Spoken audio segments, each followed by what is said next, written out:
ये लोग हमारे हिंदू धर्म को ही तोड़ने मरोड़ने लग गए अपने नफरतखोर एजेंडा को फैलाने के लिए। लेकिन अब बहुत से हिंदुओं को इनका एजेंडा समझ में आ गया है। इस तरीके का हमारे धर्म के साथ खिलवाड़ करना लोगों को अच्छा नहीं लग रहा है, इसलिए ये कार्ड भी अब फेल होता जा रहा है। तो इन बीजेपी वालों ने क्या सोचा कि अवतार से एक लेवल नीचे इन्हें सर्वगुण संपन्न शक्तिमान दिखाया जाए।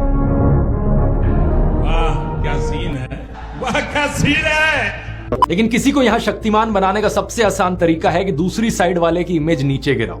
इसलिए इनके आईटी सेल ने राहुल गांधी को पप्पू बना दिया। व्हाट्सएप पर इनकी आधी अधूरी क्लिप्स तोड़ मरोड़ के दिखाई जाने लगी कि जैसे राहुल गांधी में तो कोई समझ ही नहीं है, वो तो बिल्कुल बेवकूफ इंसान है। लेकिन सच्चाई यह है कि पिछले 10 साल में पीएम मोदी ने एक भी प्रेस कॉन्फ्रेंस नहीं करी, कोई अनस्क्रिप्टेड इंटरव्यू नहीं किया, जबकि राहुल गांधी ने दिल्ली यूनिवर्सिटी से लेकर हार्वर्ड यूनिवर्सिटी तक लेक्चर दिए हैं। लोगों से ढेर सारी हर साल 2 साल अनस्क्रिप्टेड इंटरैक्शंस की हैं। ये बात सही है कि उनकी कुछ फनी क्लिप्स जरूर हैं जहां उनके मुंह से कुछ उलट पुलट निकल गया।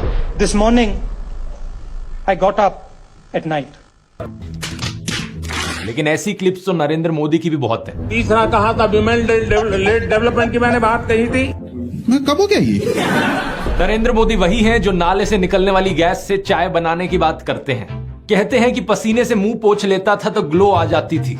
कभी ये क्लाइमेट चेंज को डिनाई करते हैं कि गर्मी नहीं बढ़ रही बल्कि हमारी गर्मी सहने की शक्ति कम हो रही है, तो कभी ये बादलों से रेडार का सिग्नल रोकने की बात करते हैं। लेकिन मैंने कहा इतने क्लाउड है, बारिश हो रही है, तो एक बेनिफिट है कि हम राडार से बच सकते हैं। एक तो जानते नहीं है, ऊपर से अहंकार इतना कि अपने अज्ञान का भी एहसास नहीं। एक दफा मोदी दूसरे देश में गए थे, वहां भारत का राष्ट्रीय गान चल रहा था और ये बीच में ही चलने लगे।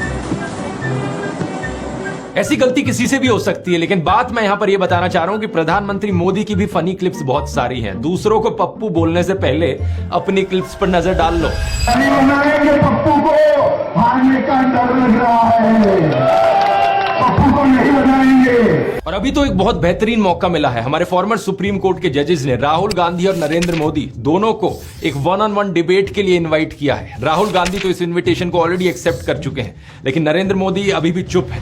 अगर ऐसा होता है तो जनता के लिए भी एक बड़ा सीधा मौका होगा देखने का कि नरेंद्र मोदी और राहुल गांधी में से कौन ज्यादा समझदार है, कौन ज्यादा इंटेलिजेंट है और कौन ज्यादा केपेबल लीडर है देश के लिए। लेकिन नरेंद्र मोदी अगर इस डिबेट से भागते हैं और जवाब ही नहीं देते तो समझ जाना कौन यहां पर बेहतर है। इस कल्ट ऑफ पर्सनैलिटी में प्रधानमंत्री मोदी का सबसे बड़ा कार्ड है सब जगह फोटो चिपकाओ। बचपन में मैं सोचता था कि ये कोका कोला जैसी ड्रिंक्स की एड्स क्यों आती हैं टीवी पर, हर कोई तो जानता है कि कोका कोला क्या है। बाद में मुझे समझ आया कि out of site is out of mind, यानी नजर से बाहर तो दिमाग से बाहर। और इसकी उल्टी एक टैक्टिक है, जितना नजर में रहोगे उतना लोगों के दिमाग में घुसोगे।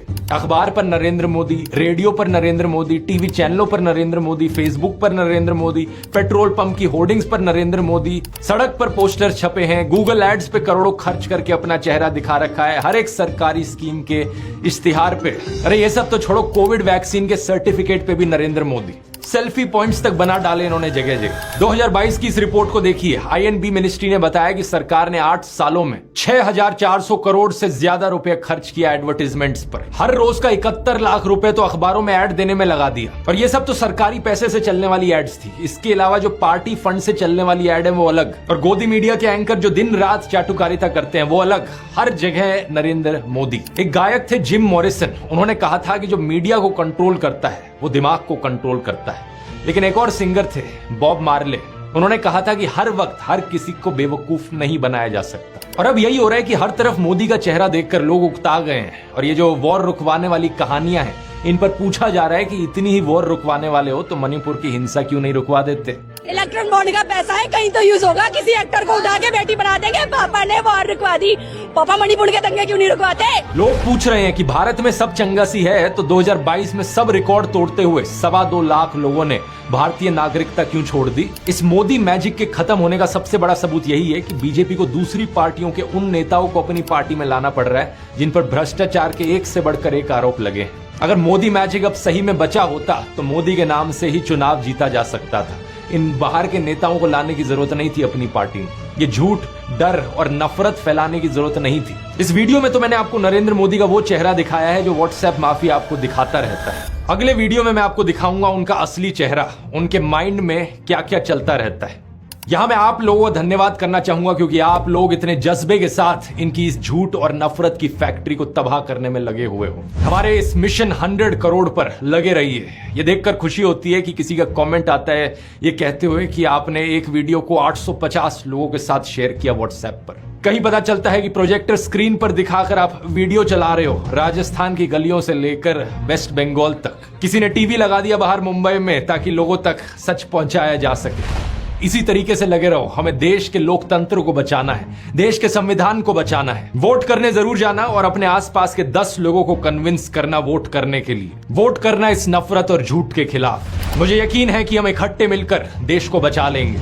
अगर आपने इस ब्रेन वॉशिंग माफिया के चारों डिपार्टमेंट्स के बारे में पहली बार सुना है तो इस वीडियो को जरूर देखिए। यहां पर मैंने शुरुआत से समझाया था पहले डिपार्टमेंट के बारे में। क्लिक करके देख सकते हैं। इनकलाब जिंदाबाद। जय हिंद।